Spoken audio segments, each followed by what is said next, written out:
Bismillahirrahmanirrahim. Assalamualaikum warahmatullahi wabarakatuh. Alhamdulillahirabbil alamin wassalatu wassalamu ala sayyidina wa habibina wa syafi'ina Muhammad ibn Abdullah wa ala alihi wa ashabihi ajma'in, amma ba'du. Yang saya ta'zimi, yang saya hormati, yang saya muliakan, beliau pengasuh Pondok Pesantren Manbaul Ulum Bata-Bata Kiai Haji Muhammad Faisal Abdul Hamid dan seluruh jajaran Dewan A'wan Pondok Pesantren Manbaul Ulum Bata-Bata. Yang saya hormati, yang saya ta'zimi, segenap guru, segenap asatid, seluruh dewan pengurus SMP, MTS, SMK, dan MA Manbaul Ulum Bata-Bata, dan juga teman-teman siswa, teman-teman santri yang saya banggakan, dan seluruh panitia yang telah memberikan tenaganya, memberikan bantuan secara fisik maupun secara pemikiran, sehingga malam ini kita bisa merayakan haflah nihaiyah sekaligus pelantikan pengurus OSIS dan Pramuka SMP, MTS, dan SMK serta MA Manbaul Ulum Bata-Bata. Sebenarnya yang harus berdiri, yang pantas berdiri di sini ini adalah beliau, guru kita, kiai kita, Kiai Haji Muhammad Faisal Abdul Hamid. Cuman beliau tadi sedang ada keperluan, jadi saya yang disuruh mewakili berdiri di sini. Saya cuman ingin menyampaikan beberapa hal yang berkaitan dengan acara kita malam ini. Saya tadi mendengar sedikit kalimat yang ada di dalam ikrar yang dituntun oleh beliau tadi, dituntut diberikan tanggung jawab untuk memberikan tanggung jawab penuh terhadap apapun yang aturan-aturan yang ada di dalam kepengurusan tersebut dengan memberikan hidup. Jadi ini agak-agak serem ini. Jadi sampean ya hidup itu ya nyawa itu berarti sampean harus benar-benar mengerahkan semua tenaga dan pikiran. Karena begini ya, saya berpesan kepada pengurus-pengurus yang sudah dilantik tadi, jangan kemudian hanya menerapkan aturan saja. Aturan itu memang harus diterapkan, tapi yang paling penting juga adalah hati nurani itu juga harus dijalankan. Jadi jangan semena-mena, sekalipun sudah menjadi bagian dari pengurus, sudah diberikan amanah, sudah diberikan tanggung jawab, tapi kemudian mengatasnamakan aturan tersebut, mengatasnamakan tanggung jawab dan amanat, kemudian kalian semena-mena. Jadi tetap harus ada hati nurani yang kalian gunakan, itu harus. Selanjutnya saya kepingin berpesan juga kepada teman-teman siswa dan santri yang ada di sini. Kalau dari dulu sebuah lembaga pendidikan yang benar-benar menopang pengetahuan secara diniyah, secara Islam, itu tidak ada yang mengalahkan pondok pesantren. Jadi sekalipun sekarang itu banyak boarding school, banyak sekolah-sekolah yang modern, banyak sekolah-sekolah yang bisa dikatakan itu secara fasilitas, sarana dan prasarana itu lengkap, jangan berkecil hati melihat lembaga-lembaga di luar sana yang lengkap. Karena apa? Karena saya juga dulu sebagai santri, ketika mondok, ketika hidup di dunia pesantren, satu yang saya pertama kali menyadari itu adalah bagaimana kita itu bukan hanya dididik secara keilmuan saja, tapi kita itu dididik secara karakter juga, secara sikap juga, secara kejiwaan juga. Jadi kalian ini punya apa ya, lembaga pesantren yang luar biasa, di mana kesempatan itu harus benar-benar kalian gunakan dengan baik. Mimpi kalian, kalau teman-teman itu bermimpi cuman kepingin apa, bisa mendapatkan ranking 1, ranking 2, ranking 3 seperti adik-adik tadi yang diumumkan mendapatkan peringkat 1, 2, dan 3, itu terlalu kecil. Ranking itu hanyalah sebuah angka. Ranking itu adalah hanya sebuah angka.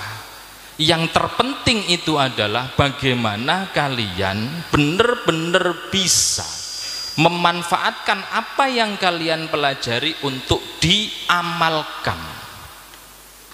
Karena begini, rata-rata ini ya, rata-rata ini saya cerita dari kisah-kisah yang saya baca tentang beliau-beliau yang sudah menjadi ulama, yang alim, yang sudah populer, yang sudah terkenal dengan kealimannya. Itu malah rata-rata ketika mondok, tapi ini ya jangan ditiru, ini jarang ngajinya itu, malah jarang sekolahnya. Tapi ini nggak berlaku buat kalian. Makanya di sini ya sudah bener, inilah temanya itu song osong lombung abak teh dek pondok. Ini saya tadi baca song osong lombung ini kayak pemilihan kepala desa ini. Biasanya pasti jargonnya itu song osong lombung. Nah, untuk saat ini memang kalian itu harus bener-bener mempunyai niat mengabdi abak teh, itu nomor 1. Karena masih hidup di pondok, maka baktinya ya ke pondok. Tapi mimpi besar itu harus kalian canangkan, kalian tetapkan di pikiran kalian. Setelah bakti ke pondok, tentu bakti ke agama, dan pada akhirnya bakti ke negara. Tadi yang dilantik sebagai kepengurusan pramuka, itu juga ya dengan keilmuan-keilmuan yang ada di dalam pramuka itu juga bisa membawa kalian nanti itu sesuai dengan yang kalian kehendaki, pengen jadi apa, lanjutkan. Karena memang ya tidak ada tuntutan kalian berada di pesantren itu kemudian setelah lulus menjadi ustadz, menjadi kiai, semuanya nggak ada tuntutan seperti itu.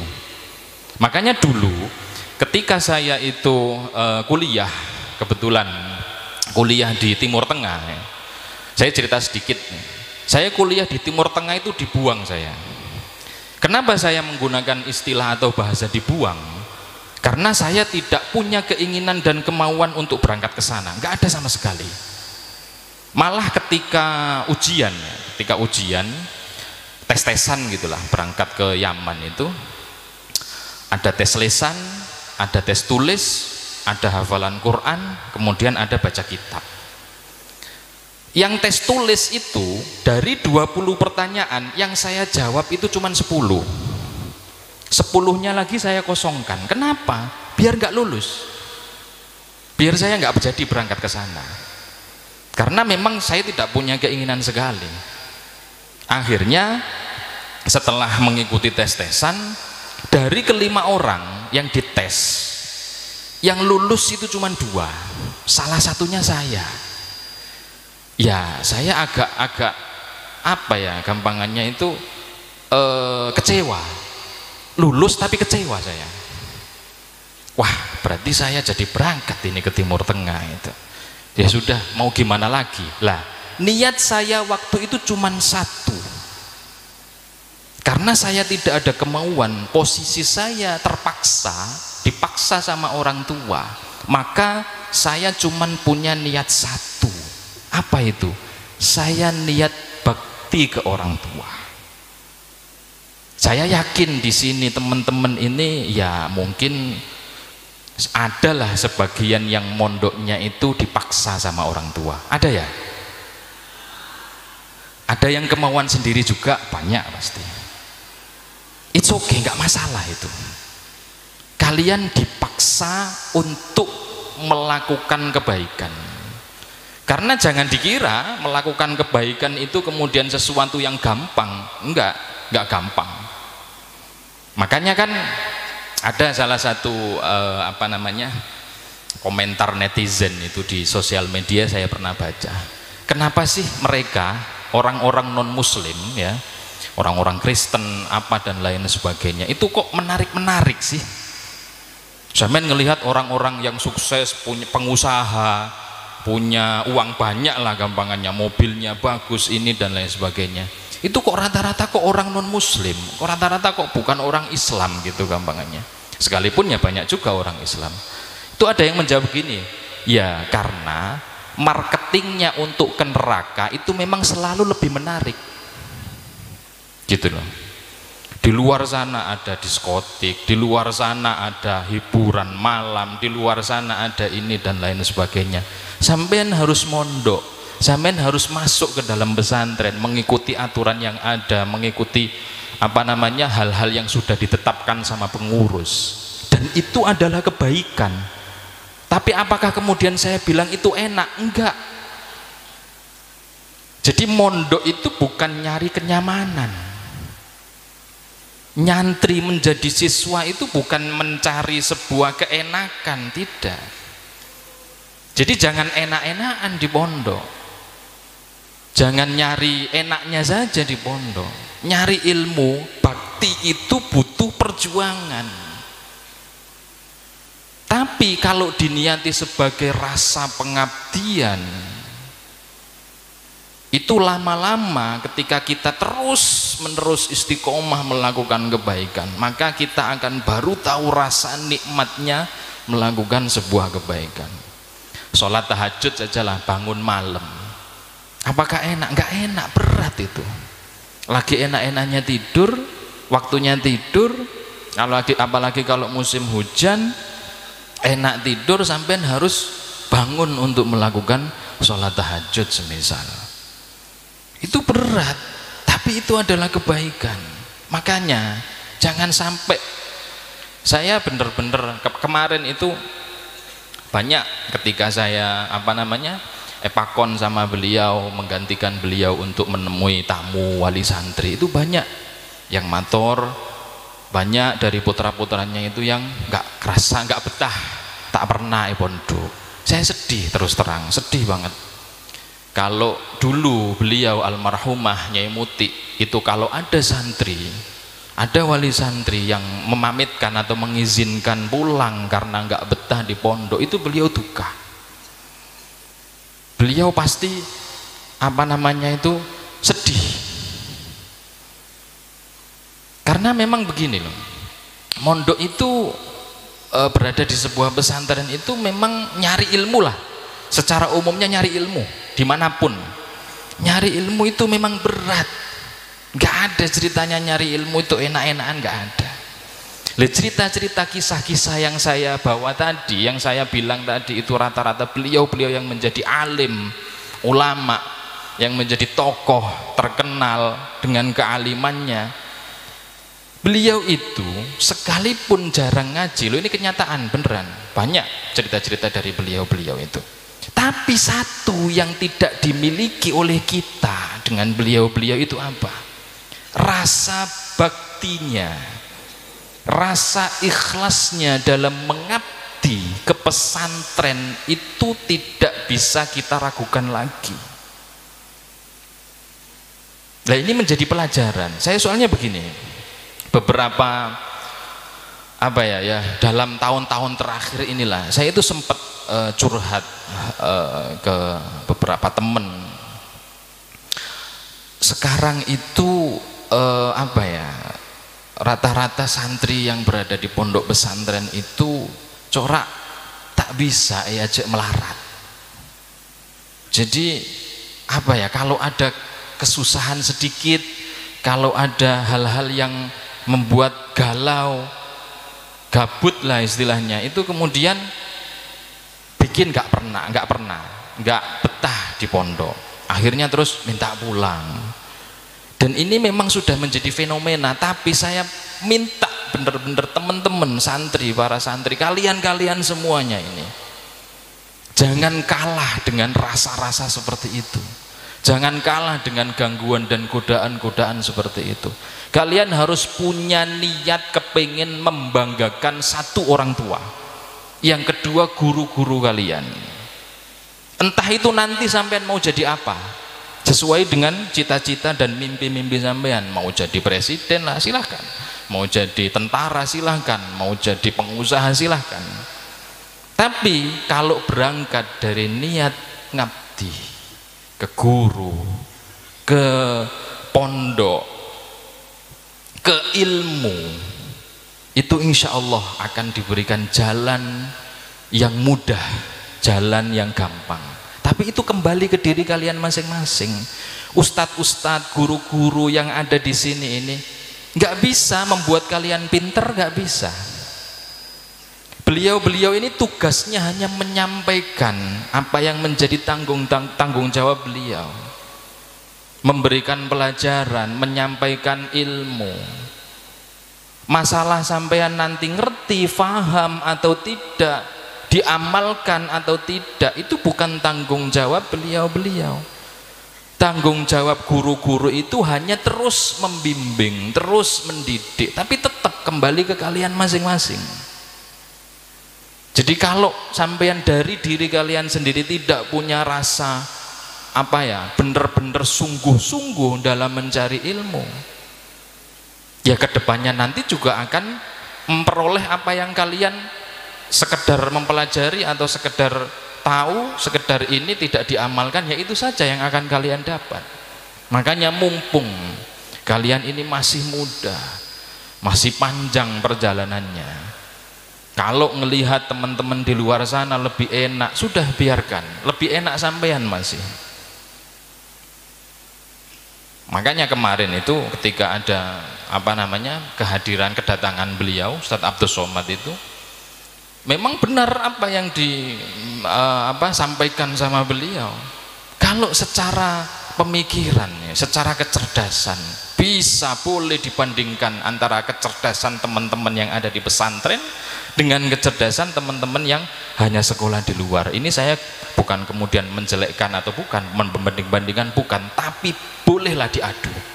Bagaimana kalian itu mempelajari keilmuan itu, keilmuan itu bukan cuma 1, 2, 3, tapi banyak. Belum lagi kegiatan yang ada di dalam pesantren, belum lagi sampean itu harus mengikuti aturan-aturan yang ada di pesantren.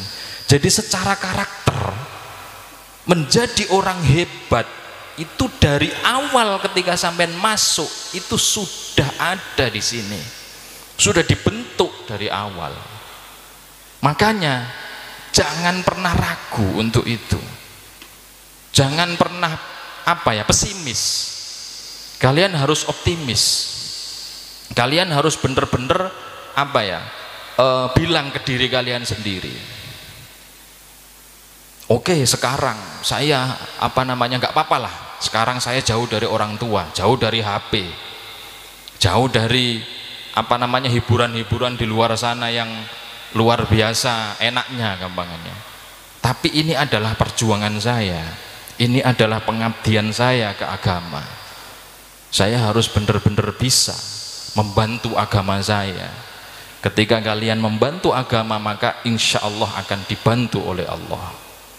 Jawa Timur, Jawa Tengah berbeda, Jawa Barat berbeda lagi, Kalimantan berbeda lagi, dan seterusnya. Tapi negara Indonesia masih dijaga. Bagaimana kemudian para alim ulama yang dari Timur Tengah itu berbondong-bondong banyak yang datang ke Indonesia. Saya jadi ingat salah satu cerita. Waktu itu ada salah satu guru saya, Habib Abu Bakar Al-Masyhur Al-Adni, dari Aden, dari Yaman, Hadramaut, itu datang ke Indonesia. Beliau mengadakan seminar di Universitas Brawijaya di Malang. Waktu itu saya hadir di sana karena kepingin mendengarkan seminarnya beliau. Beliau mengatakan begini, ada yang bertanya, kenapa jenengan Habib itu kok datang ke Indonesia dan beliau-beliau para habaib yang lain itu kok banyak juga yang datang ke Indonesia? Apakah karena begini, di Indonesia ini sudah banyak orang alim, di Indonesia banyak ulama, secara keilmuan ya bisa dibandingkan lah. Tapi kenapa jenengan-jenengan ini kok datang ke Indonesia? Beliau jawabnya apa? Saya datang karena saya adalah pencinta ilmu. Kalian tahu di Yaman sudah tidak bisa diajak berbicara menggunakan ilmu. Bahasanya beliau itu begini, halaqah ilmiah itu sudah tidak ada di sana. Jadi seminar-seminar ilmiah itu sudah jarang di sana. Mereka itu bicara bukan menggunakan ilmu, tapi sudah menggunakan senjata, sudah menggunakan bom, sudah menggunakan tembak gitulah dan lain sebagainya. Makanya karena beliau itu niat ngabdinya itu adalah niat ngabdi ke ilmu, maka di mana ada ilmu beliau datang. Makanya apa teh pondok ini saya artikan itu adalah bakti ke ilmu, nyari ilmu. Tapi kalian harus bisa membedakan ya. Nyari ilmu dengan nyari barokah itu beda. Kalau sampean nyari ilmu hanya kemudian berpikir saya mondok hanya kepingin nyari barokah, jangan ngaji. Ikut manakib, ikut sholawat, ikut burdah, itu barokah itu di situ. Tapi bagi saya mengaji atau membaca kitab, mempelajari kitab-kitab diniyah Islamiyah, kalian dapat dua kalau berada di pondok pesantren. Satu, dengan niat abad-teh pondok dapat barokah. Yang kedua, sampean dapat ilmu juga. Jadi ini double. Dan ini yang tidak ada di gampangnya itu sekolah-sekolah umum yang lain. Kalau toh semisal mereka itu tahu juga dengan cara niat seperti itu tadi, niat abad-teh ke ilmu sekalipun sekolah di luar, ya dia akan mendapatkan barokatul ilmnya. Dia akan mendapatkan barokah dari ilmu itu. Sama-sama kan. Dan dulu, ini pernah saya sampaikan juga ini. Biasanya kan kalau teman-teman santri setelah khatam kitab satu, itu biasanya minta doa ke guru yang ngaji, yang mengkaji kitab itu. Kadang-kadang juga ada yang minta tanda tangannya beliau. Ini pernah saya sampaikan juga. Tapi perlu saya ulang karena berkaitan dengan masalah barokah. Waktu itu ada satu teman saya, setelah selesai menghatamkan kitab dengan guru, salah satu guru, kita selesai menghatamkan satu guru, teman saya itu kemudian ketika beliau pulang dikejar guru saya itu, Syekh, saya minta tanda tangannya. Loh, ngapain? Ya ini biar dapat barokahnya saya. Itu langsung beliau, Syekhuna Muhammad Ba'udhur, beliau langsung ada. Barokah itu enggak hanya sekedar kamu ditandatangani kitabnya oleh guru, enggak cuma segampang itu. Tapi barokah itu juga alaikum bil jiddi wal judi. Jadi untuk mendapatkan barokah itu bukan cuma sekedar enak-enakan di pondok sekalipun sampean enggak melanggar, enggak apa, kemudian sampai enggak cuma seperti itu. Tapi bener-bener gini, saya cerita sedikit lah. Ini bukan bermaksud membanggakan diri, bukan, atau bermaksud sombong, bukan. Dulu ketika saya nyantri di Jombang, tahun berapa ya lupa, MTS. Dari sekian ratus santri, ya biasa kan di pondok itu biasanya sudah ada bagiannya masing-masing. Ada bagian yang kebersihan, bagian nyapu, itu sudah ada. Di sini pun juga sama ada. Tapi saya pribadi, saya niat nyari ilmu, ya. Tapi saya juga kepingin dapat barokahnya guru. Jadi saya itu dulu itu kepingin lah, gampangannya itu dikenal sama beliau sebagai pengasuh itu. Saya kepingin dikenal. Pokok bagaimanapun caranya saya harus kenal sama beliau.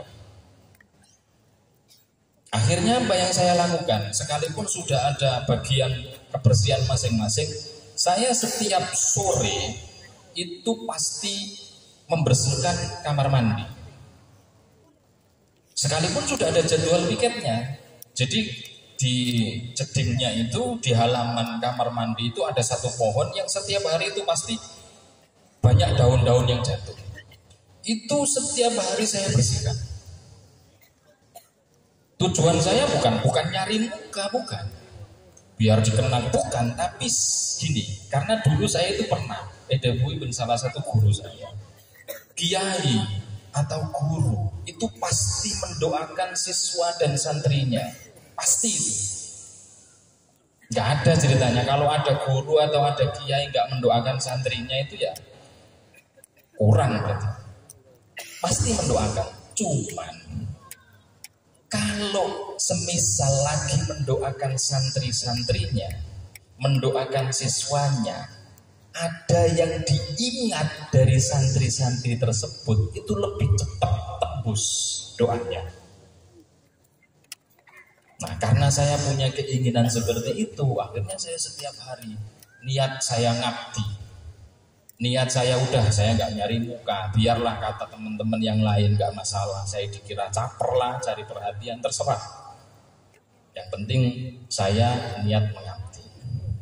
Sampai pada satu hari dulu ini juga cerita ini saya sampaikan buat motivasi buat kalian. Saya dulu itu apa ya? Ya mondok itu memang tirakat, harus tirakat. Mondok harus tirakat. Dulu saya 1 tahun bersama dengan Allah Yarham Kiai Thohir waktu di Langitan. Itu saya menyaksikan sendiri bagaimana beliau ketika nyantri itu. Ini saya perlu sampaikan. 1 tahun saya sama beliau, sama-sama bareng waktu nyantri di Langitan. Saya tidak pernah melihat sekalipun beliau, guru kita, kiai kita, Allah Yarham Kiai Thohir itu enggak pernah duduk nongkrong sama teman-teman itu membicarakan hal-hal yang tidak berupa ilmu. Beliau kemana-mana itu selalu memegang kitab. Itu dicontohkan dengan guru kalian, dengan kiai kalian. Jadi kemana-mana itu bawa kitab. Pasti selalu mengkaji kitab. Jarang, wong saya itu satu komplek sama beliau itu. Di Langitan itu satu komplek. Dan lagi masalah tentang apa namanya itu najis, suci, itu beliau sangat-sangat ngastete sekali.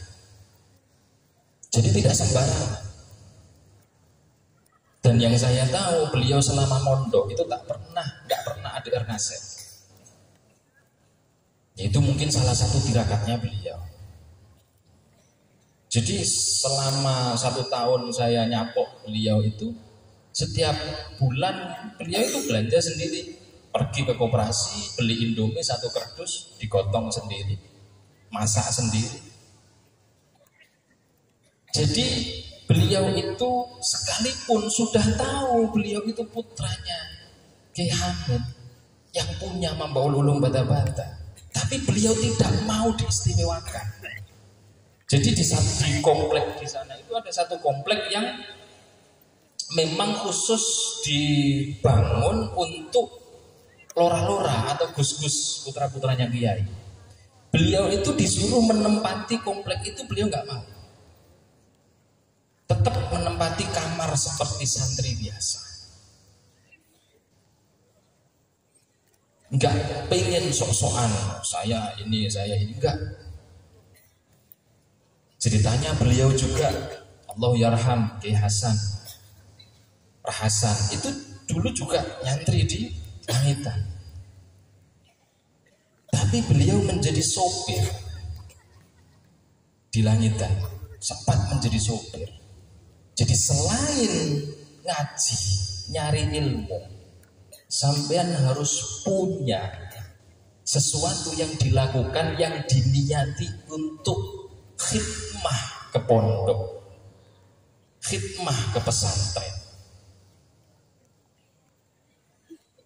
Itu harus ada. Makanya bukan waktunya enak-enakan kalian. Nyantri ini bukan waktunya enak-enakan. Ketika ada santri yang pamit setelah lulus, itu saya selalu berpesan begini, ja'amlu saya nyari ilmu. Kenapa? Karena hadis utlubul ilma minal mahdi ilal lahdi, itu maksudnya adalah bukan kemudian kalian harus mondok, harus sekolah. Sekolah itu cuma berapa tahun? SD 6 tahun. Sampai SMP, MTS atau SMK cuma 3 tahun. Kalau itu yang dibilang mencari ilmu, jelas-jelas tidak sesuai dengan hadis minal mahdi ilal lahdi. Jadi keluar dari pondok itu adalah awal mula kalian mencari ilmu lagi, sekaligus mengamalkan, sekaligus mempraktekkan. Lah, mengamalkan ilmu itu bukan cuman sekedar yang pertama ini yang paling penting. Mengamalkan ilmu itu nomor 1 harus wajib ke diri kita sendiri dulu. Jangan kemudian mengamalkan ilmu harus ke orang-orang, ternyata kita sendiri tidak mengamalkan ilmu yang kita dapat. Keliru. Enggak seperti itu. Diamalkan untuk diri kita sendiri dulu, baru kemudian diamalkan ke orang lain. Atau secara metode dakwahnya itu uswah. Nah, saya dulu itu, ini sebagai pesan saya yang terakhir, ketika saya pulang dari Yaman, saya dipeseni sama guru saya sekaligus rektor saya. Beliau Habib Abdullah bin Muhammad Baharun itu menyampaikan, beliau malah terang-terangan, saya kurang suka atau enggak menyuruh kalian nanti pulang dari sini kemudian menjadi seorang penceramah, menjadi seorang yang dakwah di atas mimbar. Itu enggak harus seperti itu. Ini disampaikan sama beliau, dakwah itu bilhal, dakwah itu harus menyesuaikan dengan kondisi dan situasi. Saya tambahin profesi. Makanya dari awal tidak ada tuntutan kalian untuk harus menjadi seorang kiai, menjadi ulama, tidak. Tetapi ilmu yang kalian dapat di pesantren itu harus benar-benar selalu dipegang, selalu dipraktekkan, selalu diamalkan. Mau jadi apapun kalian, mau jadi dosen, mau jadi guru, mau jadi pengusaha, mau jadi tentara, mau jadi menteri, apapun itu harus tetap diamalkan. Nah, ini kemudian sesuailah dengan hadis utlubul ilma minal mahdi ilal lahdi. Gak cuma mencari ilmu, gak cukup hanya di pesantren saja, tapi setelah lulus tantangan yang kalian hadapi itu lebih banyak, bahkan mungkin belum sampean temukan ketika sampean ada di pesantren. Tapi itu tadi harus siap mental, harus jadi santri yang smart, harus yang cerdas. Cerdas itu kan beda dengan pinter. Kalau pinter itu mungkin cuma menguasai ilmu saja, tapi kalau cerdas itu bisa membaca situasi, bisa membaca lingkungan, bisa membaca kondisi.